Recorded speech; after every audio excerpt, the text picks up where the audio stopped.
Welcome to GKRV online class for standard 6। बच्चों, आज हम हमारा नवा पाठ पढ़ेंगे और हमारे पाठ का शीर्षक है लुका छिपी। हमारा पाठ का शीर्षक है लुका छिपी और इसके कवि हैं रविंद्रनाथ टैगोर। ठीक है, इसके कवि कौन है? रविंद्रनाथ टैगोर। लुका छिपी कविता है। ठीक है, कविता को क्या बोलते हैं? गद्य या पद्य? पद्य। ठीक है, जो कविता है, कविता के रूप में जो भी रचनाएं लिखी जाती है उसे पद्य बोलते हैं। और अनुच्छेद के रूप में जो भी रचनाएं लिखी जाती है, अनुच्छेद यानी पता है ना, पैराग्राफ। ठीक है, अनुच्छेद के रूप में जो भी रचनाएं लिखी जाती है वो पद्य के श्रेणी में आता है। ठीक है, इससे पहले कि हम लोग अपना कविता प्रारंभ करें, आप मुझे ये बताइए, आप में से चलिए बताइए, मैं एक कविता का गायन करूंगी और आप मुझे ये बताएंगे कि उस कविता को किसने लिखा है। बहुत ही प्रसिद्ध कविता है, बहुत ज्यादा। ठीक है, सुनिए चलिए। जदि तो डाक शुने के नाशे तो एकला चलो रे, जदि तोर डाक शुने के नाशे तो एकला चलो रे। बताओ, ये कविता किसने लिखी है? नहीं पता? ये प्रसिद्ध कविता रविंद्रनाथ टैगोर ने लिखी है। ठीक है, अब इसका मतलब भी आपको पता होना चाहिए, इसका अर्थ भी पता होना चाहिए।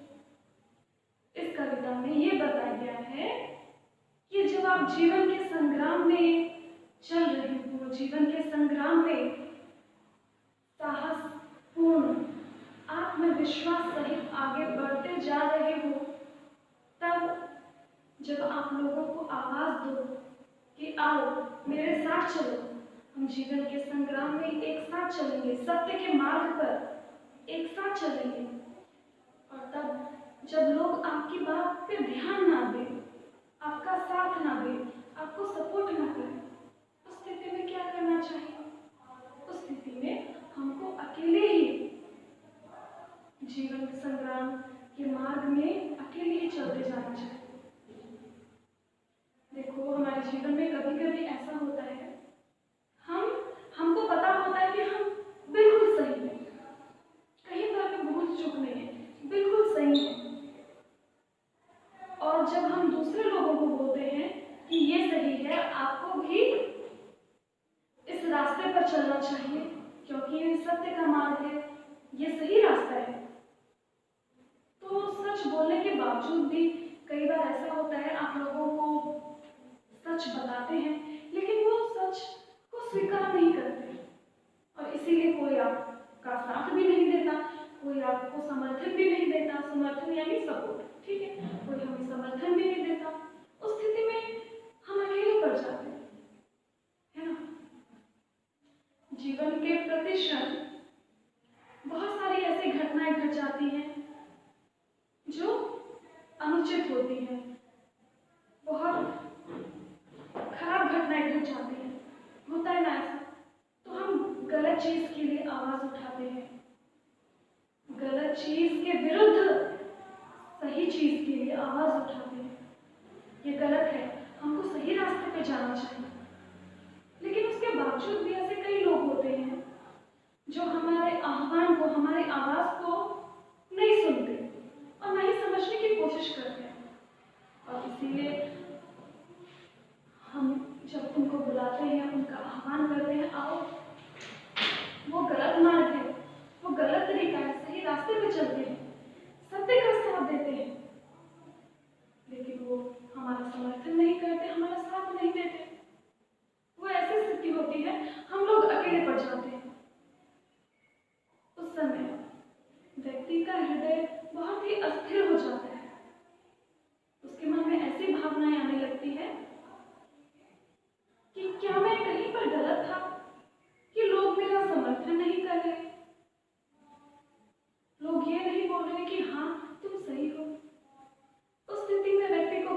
चाहिए। उस स्थिति में व्यक्ति को स्वयं पर विश्वास रखकर हमारा जो कर्तव्य था हमने कर लिया। हमने लोगों का आह्वान किया कि चलो सत्य के मार्ग पर चलते हैं, लेकिन वो नहीं चले। तो अब हमें स्वयं ही सत्य के मार्ग पर बिना किसी आश्रय की आकांक्षा लिए, की आशा किए, स्वयं ही हमको सत्य के मार्ग पर अकेले ही बढ़ जाना चाहिए। ठीक है? क्योंकि हम किसी को बोल सकते हैं कि देखो ये सही है, ये गलत है, लेकिन किसी को मजबूर नहीं कर सकते कि नहीं तुम सही रास्ते पे चलो। कर सकते हैं? नहीं ना। और इसी भाव के कारण ये जो कविता है रविंद्रनाथ टैगोर की बहुत ही प्रसिद्ध है। ठीक है, तो रविंद्रनाथ टैगोर की एक कविता हमको पढ़ने को मिली है जो आपके पाठ्यक्रम में है। उसका नाम है लुका छिपी। लुका छिपी का मतलब तो सबको पता होगा। लुका छिपी का मतलब है छुपन छुपाई। हम सब जब बच्चे होते हैं तो छुपन छुपाई खेलते हैं, अच्छा लगता है। कितना अच्छा लगता है छुपना, और मन में पूरा कॉन्फिडेंस रहता हमारे कि जिसकी बारी है वो तो हमको कभी ढूंढ ही नहीं पाएगा। ढूंढने वाले को भी मजा आता है, छुपने वाले को तो और मजा आता है ना। उन्हीं रविंद्रनाथ टैगोर की आज हम कविता पढ़ेंगे लुका छिपी। इससे पहले कि हम कविता पढ़ाएं, हम रविंद्रनाथ टैगोर के बारे में कुछ जान लेते हैं, उनका जीवन परिचय जान लेते हैं। ठीक है, आपकी पुस्तक में रविंद्रनाथ टैगोर जी का जीवन परिचय बहुत ही संक्षिप्त है, यानी बहुत ही छोटा है। तो मैंने इंटरनेट से आपके लिए कुछ जानकारी बटोर करके लाई हूँ, आप सुनिए। ठीक है, ध्यान से सुनकर समझने की कोशिश कीजिए। ठीक है, सुनिए, ध्यान से सुनिए। गुरुदेव रविंद्रनाथ टैगोर का जन्म 7 मई सन 1861 को कोलकाता में हुआ। ठीक है, गुरुदेव रविंद्रनाथ टैगोर, इनको कौन से नाम से संबोधित किया? गुरुदेव। ठीक है, इनको गुरुदेव के नाम से भी संबोधित किया जाता है। और कौन कौन सा नाम है रविंद्रनाथ टैगोर का? कुछ लोग होते हैं ना, बहुत प्रसिद्ध होते हैं, तो उनके कार्य को देखकर उनके प्रति सम्मान की भावना में आकर, सम्मान की भावना से ओतप्रोत होकर उनको बहुत सारे नाम दे दिए जाते हैं। तो वैसे ही हम रविंद्रनाथ टैगोर को गुरुदेव, कवि गुरु, विश्व कवि के नाम से भी जानते हैं। ठीक है, रविंद्रनाथ टैगोर के लिए और कौन कौन से नाम प्रयोग में लिए जाते हैं? गुरुदेव, कवि गुरु, विश्व कवि। विश्व कवि। ठीक है, तो सुनिए, रविंद्रनाथ टैगोर एक कवि, उपन्यासकार, नाटक, चित्रकार और दार्शनिक है। कवि, कवि मतलब पता है, जो कविता लिखता है। उपन्यासकार, उपन्यासकार यानी जो उपन्यास लिखता है। नॉवेल्स, मोटी मोटी नॉवेल्स होती है ना, कुछ कुछ नॉवेल्स पतली भी होती है। ठीक है, नाटककार यानी वो लेखक जो नाटक लिखता है। चित्रकार, जो चित्र बनाता है। और दार्शनिक, दार्शनिक का कार्य ये है कि जीवन में जो सत्य है वो सत्य को पकड़ने का, ढूंढने का प्रयास करता है। ठीक है, कहीं ना कहीं वो दार्शनिक हम सब में है, थोड़े अंशों में ही सही। हम लोग भी तो अपने जीवन में सत्य को ढूंढने का, खोजने का प्रयास करते हैं, लेकिन हम लोग आंखें बंद करके सत्य को ढूंढने का कोशिश करते हैं, प्रयास करते हैं। सत्य को ढूंढने के लिए जीवन रूपी जो सत्य है, जीवन रूपी जो सत्य है जिसे हम ईश्वर कहते हैं, उनको हम आंखें बंद करके ढूंढेंगे, टटोल टटोल के, वो नहीं मिलेंगे। जीवन रूपी सत्य को ढूंढने के लिए हमें साहस की जरूरत होती है। आंखें खुले रखो और ढूंढो, टटोलो नहीं, ढूंढो, पूरे विश्वास के साथ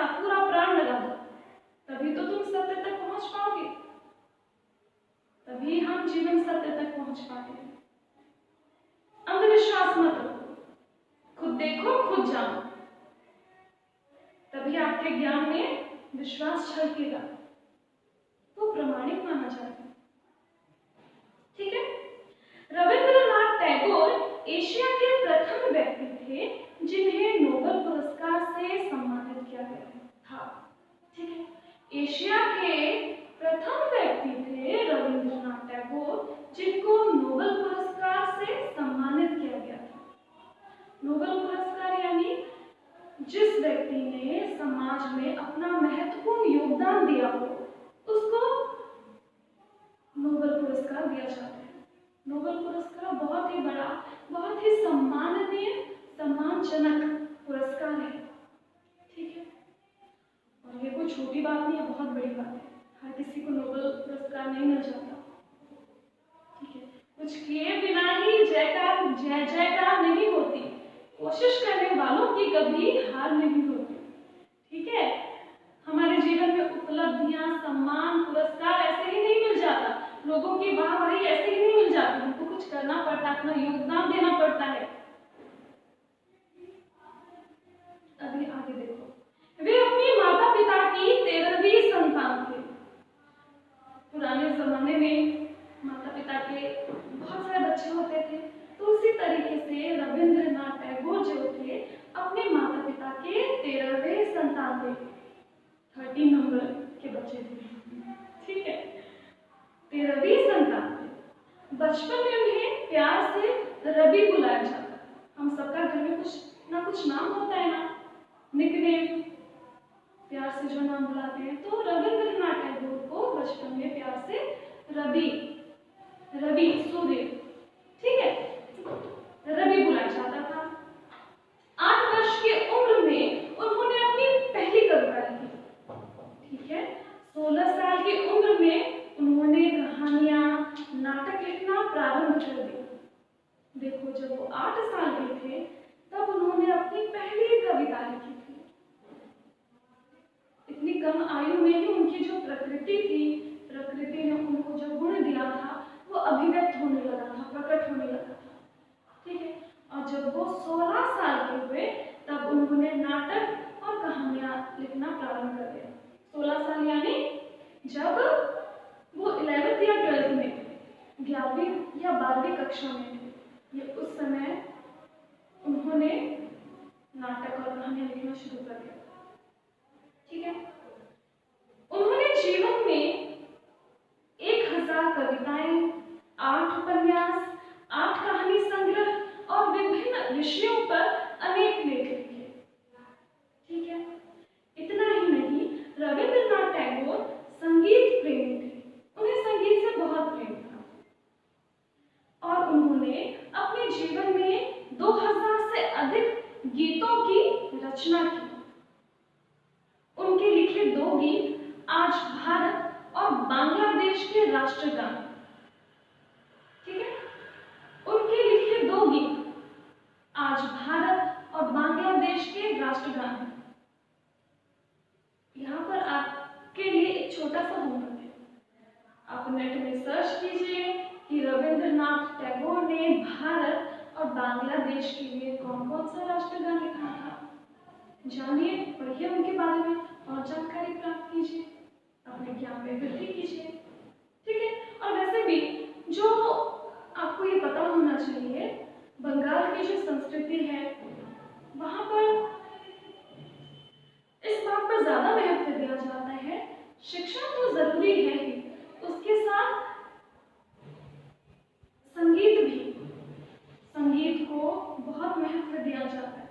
वहां पर छोटे से छोटे बच्चों को भी संगीत सिखाया जाता है, गायन सिखाया जाता है, वाद्य यंत्र किस तरीके से बजाना है, ये सारा मतलब उनका बेसिक चीज नहीं होती, आधारभूत उनकी संरचना ही, उनकी बंगालियों की संस्कृति की संरचना ही ऐसी होती है। उनको बचपन से ही गाना बजाना ये सिखाया जाता है।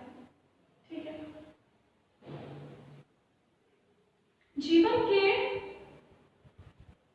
51 वर्षों तक उनकी सारी उपलब्धियां और सफलताएं केवल कोलकाता और उसके आसपास के क्षेत्र तक ही सीमित रही। ठीक है। यानी 50 वर्ष के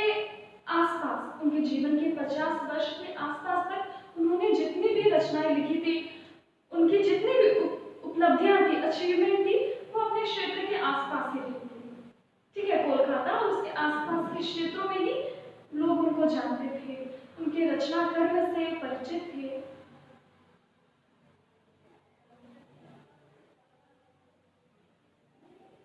और 51 वर्ष की उम्र में वे अपने बेटे के साथ इंग्लैंड जाते थे।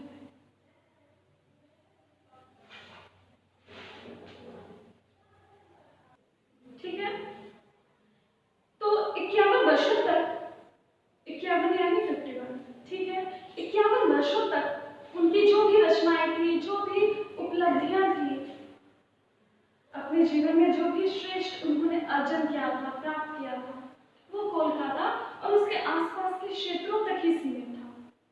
जब हम कुछ अच्छा काम करते हैं तो ऐसा नहीं हो जाता ना कि बहुत दूर दूर तक वो ख्याति हमारी फैल जाती है, प्रसिद्धि फैल जाती है, ऐसा नहीं हो पाता। पहले आसपास के क्षेत्रों में के ही लोग जानते हैं कि अरे हमारे आसपास इतना बड़ा व्यक्ति है, इतना प्रसिद्ध व्यक्ति है। फिर धीरे धीरे बाद में दूर दूर के क्षेत्रों के लोगों को इसकी जानकारी होती है। तो वैसे ही, ठीक है,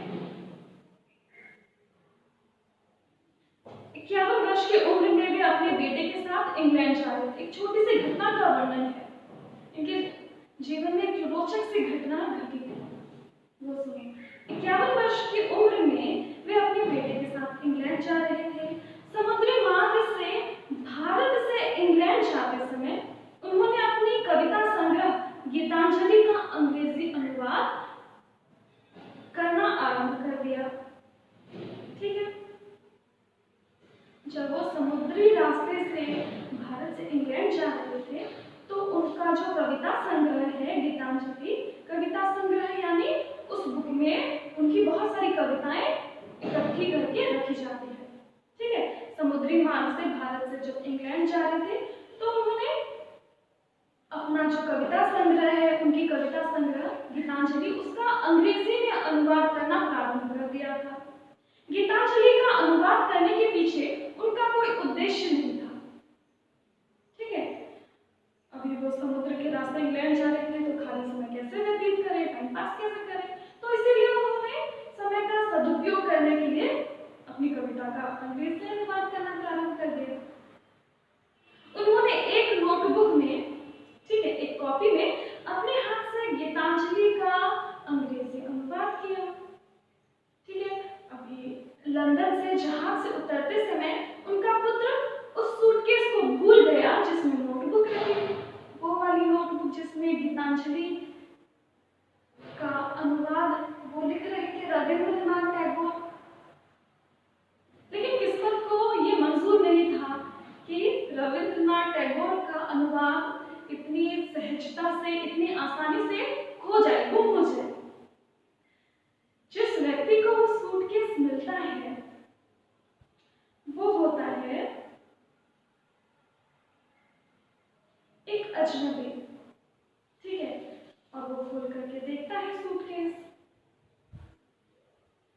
तो थोड़ा बहुत अनुवाद देखता है अंग्रेजी में, तो वो देखता है कि इसको किसने लिखा है, इसके रचनाकार कौन है।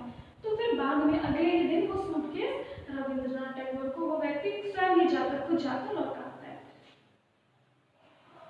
लंदन में टैगोर के अंग्रेज मित्र, ठीक है, जैसा कि आपको पता है इनको नोबेल पुरस्कार मिला था, तो विदेशों में भी बहुत सारे लोग इनको जानते थे।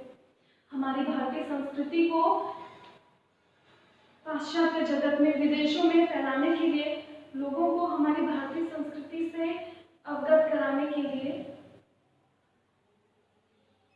रविंद्रनाथ टैगोर ही, उन्होंने ही बहुत कार्य किया था। रविंद्रनाथ टैगोर की वजह से ही विदेशी लोग हमारी भारतीय संस्कृति से परिचित हो पाए हैं। ठीक है, उनका व्यक्तित्व किस प्रकार का था इससे आप अनुभव कर सकते हैं, जान सकते हैं। ठीक है, लंदन में टैगोर के अंग्रेजी मित्र, एक अंग्रेज मित्र थे उनके, चित्रकार, वो चित्रकार थे रॉथेनस्टीन। को जब पता चला कि गीतांजलि का अनुवाद स्वयं रविंद्रनाथ टैगोर कर रहे हैं, तो उन्होंने इच्छा जाहिर की रविंद्रनाथ टैगोर से कि मैं आपकी कविता गीतांजलि काव्य संग्रह का अंग्रेजी अनुवाद पढ़ना चाहता हूँ। और फिर रविंद्रनाथ टैगोर ने उनको अंग्रेजी अनुवाद पढ़ने के लिए दे दिया। तो जब उन्होंने वो अंग्रेजी अनुवाद पढ़ा, अनुवाद यानी पता ना ट्रांसलेशन, कविता बांग्ला में लिखी है और उसको उन्होंने इंग्लिश में ट्रांसलेट किया। ठीक है, जब उन्होंने कविता पढ़ी, रॉथेनस्टीन ने जो चित्रकार था, तो वो मुग्ध हो गया। कविता में इतना सौंदर्य उन्होंने तो कभी देखा ही था, बहुत अच्छी लगी उनको कविता। उन्होंने अपने मित्र W.B. यीट्स ये अंग्रेजी साहित्य के एक बहुत बड़े कवि हैं। ठीक है, ये भी एक बहुत बड़े कवि हैं। उनको गीतांजलि के बारे में बताया और वही नोट उनको भी पढ़ने के लिए दी। इसके बाद जो हुआ वो इतिहास है।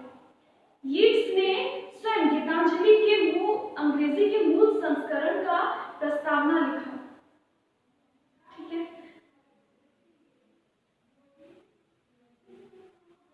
सितंबर सन 1912 में गीतांजलि के अंग्रेजी अनुवाद की कुछ सीमित प्रतियां यानी कॉपी इंडिया सोसाइटी के सहयोग से प्रकाशित की गई। ठीक है, अब आपको काफी जानकारी मिल गई है रविंद्रनाथ टैगोर के बारे में, और इतनी जानकारी मिल गई है कि आप और किसी को भी बता पाएंगे।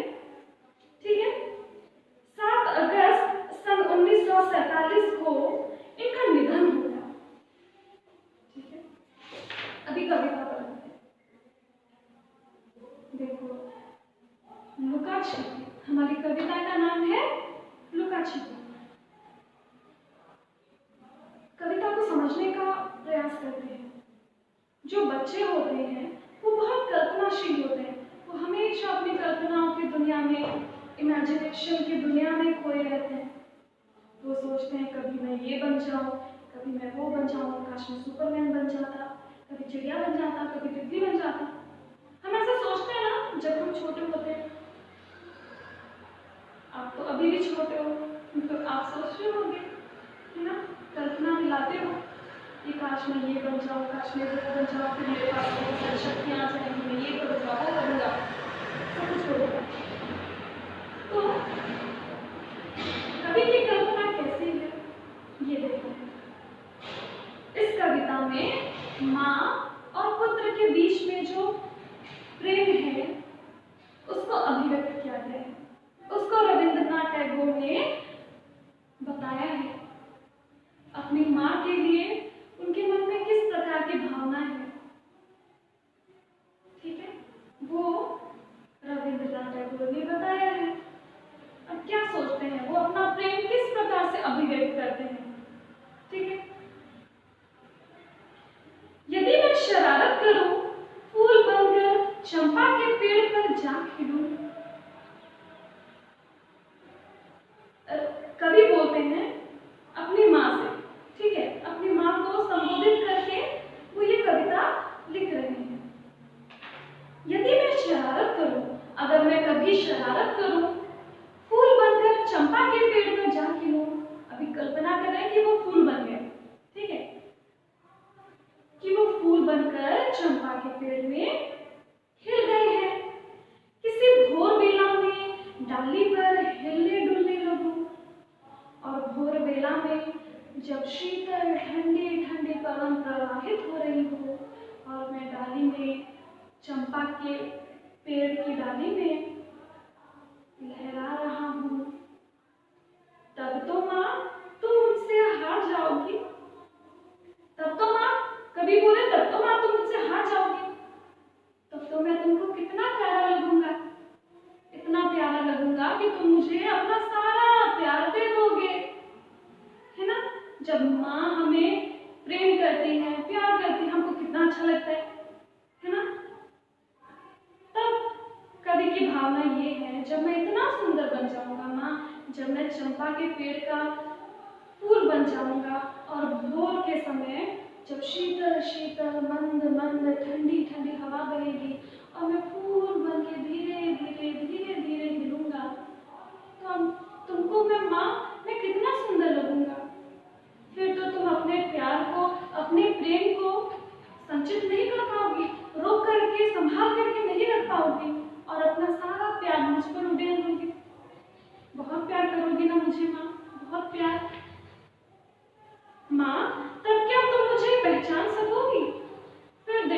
बच्चे का सोचने का तरीका कैसा है, कितने भोलेपन के साथ, कितनी सरलता के साथ कभी अपनी माँ से पूछते हैं, अच्छा माँ, जब मैं फूल बन जाऊंगा, चंपा का फूल बन जाऊंगा, तो क्या तुम मुझे पहचान पाओगी कि ये मेरा पुत्र है, ये मेरा प्यारा सा बच्चा है? तुम पुकारोगी, मुन्ना कहाँ गया रे? और तुम मुझे आवाज दोगी, तुम मुझे पहचान नहीं पाओगी, हर जगह ढूंढोगी और बोलोगी, मुन्ना कहाँ गया रे? तू मुझे दिखाई क्यों नहीं देता? और मैं चुपचाप केवल हंसूंगा। जब हमें कोई ढूंढता है तो हम जानबूझकर कभी कभी चुप जाते हैं, है ना? और जब वो ढूंढ ढूंढ के हम नहीं मिलते और वो परेशान हो जाता है तो कितना मजा आता है। तो ये भी जब उसकी माँ उसको ढूंढ रही होगी तो वो जो कवि है वो छुप गए होंगे और शांति से देख रहे होंगे अपनी माँ को कि माँ कैसे मुझे ढूंढ रही है, परेशान होकर। तब मैं केवल हंसूंगा, तो मुझे बहुत मजा आएगा। हमको अच्छा लगता है कोई हमें ढूंढता, हम लोग छुप गए होते हैं और सामने वाले को मिलते नहीं है। वही भाव जब तुम किसी काम में लगी रहोगी तब मैं आंखें खोले सब कुछ देखूंगा, ठीक है? अभी देखो कवि जो है अपनी माँ को मिले नहीं है, वो छुपे हुए हैं, अपनी माँ को छुप के देख रहे हैं कि माँ क्या कर रही है, क्या मुझे ढूंढने की कोशिश कर रही है, अगर मैं नहीं मिला तो क्या वो परेशान हो रही है? फिर तुम थक जाओगी माँ और घर के कामों में लग जाओगी। तब मैं आंखें खोले हुए यानी मैं ध्यान से देखूंगा माँ तुम क्या क्या कर रहे हो। स्नान करके तुम चंपा के नीचे से निकलोगी, पीठ पर केश फैलाए हुए। फिर मैं तुमको नहीं मिलूंगा, तुम बहुत ढूंढोगी पर मैं तुमको दिखाई दूंगा, तब तो मिलूंगा। फिर तुम घर का काम समाप्त करके, घर का काम धाम करके स्नान करने जाओगी, नहाने जाओगी और नहाने के बाद तुम्हारे जो बाल गीले हो गए होंगे वो तुमने पीठ की ओर छोड़ दिया होगा। वहां से पूजा घर में जाओगी, ठीक है? स्नान घर से यानी बाथरूम से तुम पूजा के घर में जाओगी। स्नान करके सबसे पहले चंपा का जो वृक्ष है उसके नीचे जाओगी, फूल तोड़ोगी, है ना? फूल तोड़कर फिर भगवान के पास पूजा करने के लिए जाओगी। वहां से पूजा घर में जाओगी, तब तुम्हें दूर से फूल की सुगंध आएगी। जब तुम पूजा घर में बैठी होगी तो भोर की मंद मंद पवन अपने साथ चंपा की बहुत ही भीनी भीनी सुगंध, भीनी भीनी खुशबू अपने साथ लाएगी। वो अच्छी सी खुशबू, लेकिन तुम ये समझ नहीं पाओगे, इतनी सुंदर सुगंध आने के बावजूद भी तुम ये समझ नहीं पाओगी ये सुंदर सा सुगंध, ये सुंदर सी खुशबू किसकी है? तुमको पता है ना किसकी है? कि ये सुगंध तुम्हारे मुन्ना के शरीर से आ रही है। तुम ये जान नहीं पाओगी माँ, ये सुंदर सी खुशबू जो आ रही है वो कहाँ से आ रही है? ये तुम्हारे मुन्ना के शरीर से आ रही है। कभी यहाँ पे खुद को किस रूप में देखता है? यहाँ पे वो चंपा के फूल के रूप में खुद को देखता है। सारे बच्चे इंटरनेट में चंपा का फूल कैसा होता है वो सर्च करके देखना, फिर पता चला कि सारी कविता खत्म हो गई, तुमको पता ही नहीं चंपा का फूल कैसा होता है, ठीक है? सब देखना, याद से देखना। अगर नहीं मिला तो अपनी मम्मी से पूछना, मम्मी चंपा का फूल कैसे होता है, ठीक है? सबको खिला पिलाकर दोपहर में तुम महाभारत लेकर बैठो, ठीक है?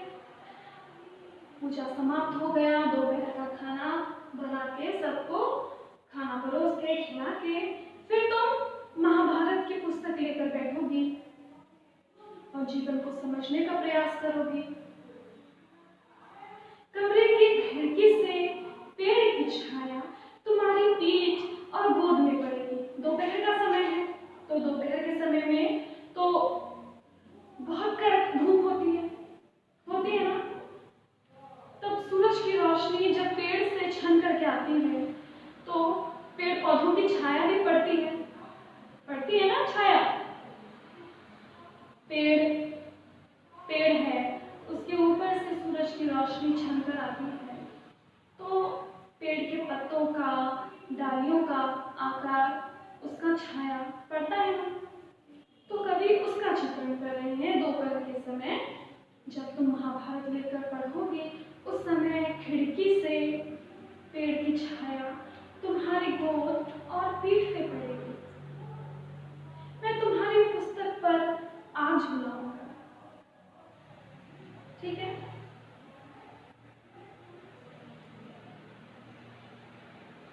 मैं तुम्हारी पुस्तक पर आज बुलाऊंगा, तब मैं छाया बनकर दोपहर के समय मैं छाया बनकर तुम्हारे पास आऊंगा माँ। तुम्हारी पुस्तक पर आज बुलाऊंगा। अब पुस्तक पर छाया, सूरज की रोशनी, जैसे जैसे सूरज नीचे नीचे नीचे होता जाता है तो छाया भी ऊपर ऊपर ऊपर या नीचे नीचे नीचे अपना स्थिति बदलता जाता है ना छाया। तो वैसे ही छाया भी ऊपर अपनी स्थिति बदलती जाएगी। अपनी नन्ही सी छाया, अपनी अपनी यानी कवि अपने बारे में बोल रहे, अपनी नन्ही सी छाया, अपनी नन्ही सी, नन्ही यानी छोटी सी, अपनी नन्ही सी छाया क्या तुम समझ सकोगी? अपनी नन्ही सी छाया, ध्यान दो शब्दों में, अपनी नन्ही सी छाया।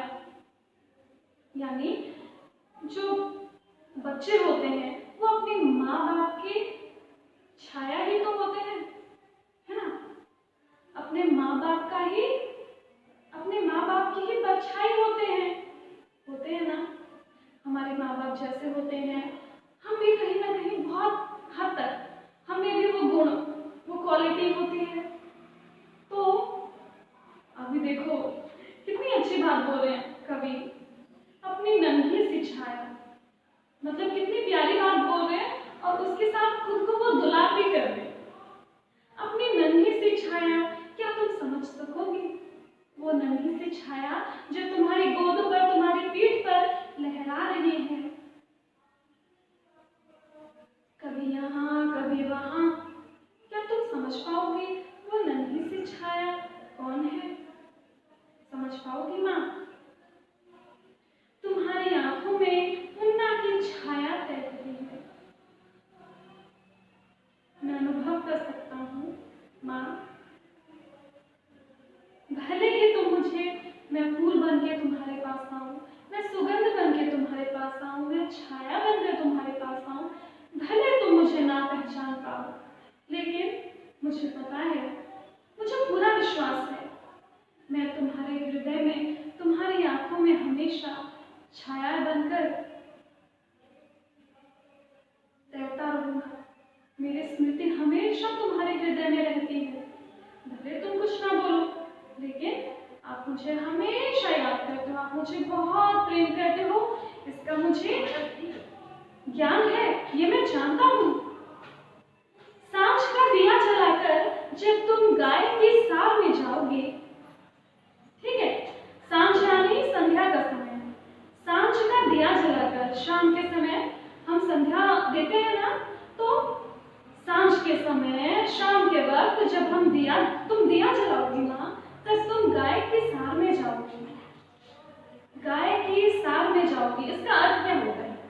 गाय की सार में जाओगी यानी कहीं ना कहीं हमारी ये भारतीय संस्कृति को अभिव्यक्त करता है। हमें भारतीय संस्कृति के बारे में बताया जाता है कि शाम के वक्त को हमारी भारतीय संस्कृति में बोला जाता है गोधूली।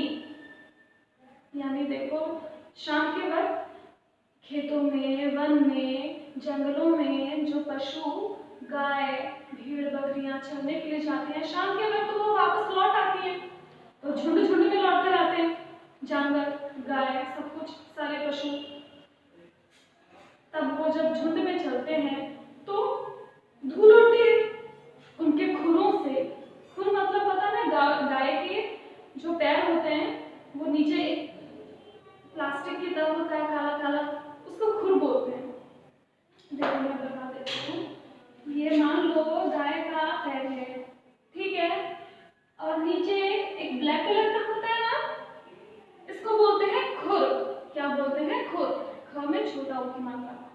तो गाय का झुंड जब शाम के वक्त अपने घर की ओर प्रस्थान कर रहा होता है तो उनके खुर से धूल उड़ रही होती है, तो उस समय को बोला जाता है गोधूली।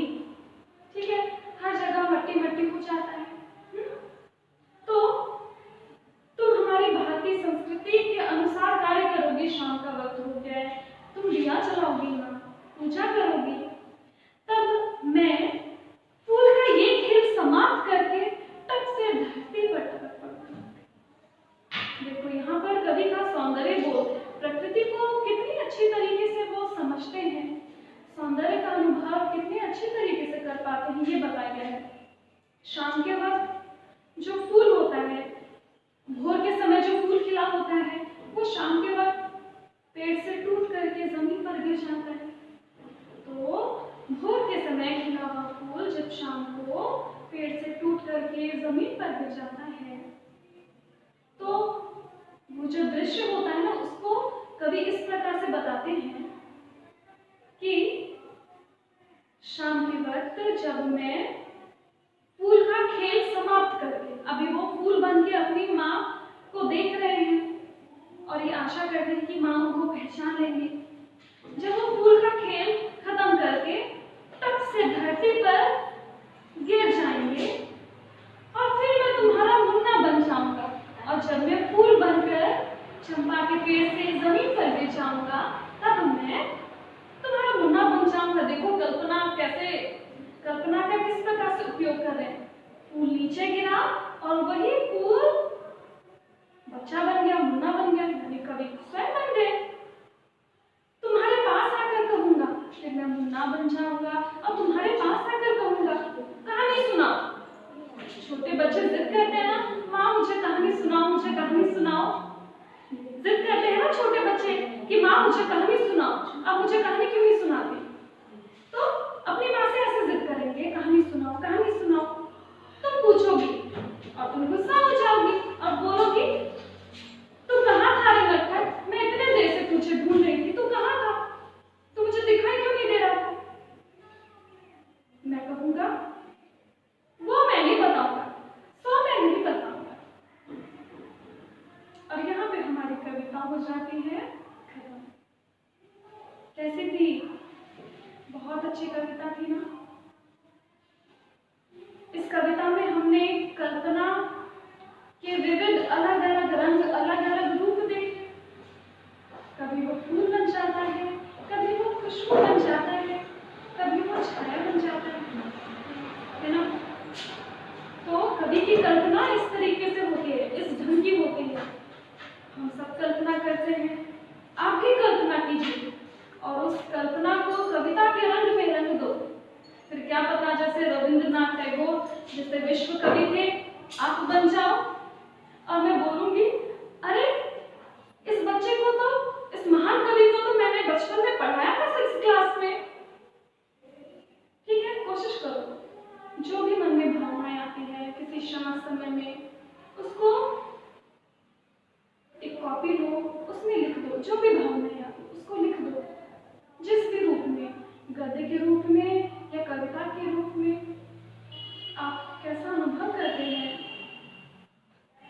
उस चीज को आप जब थोड़ी देर के बाद दोबारा पढ़ेंगे तो चौंक जाएंगे।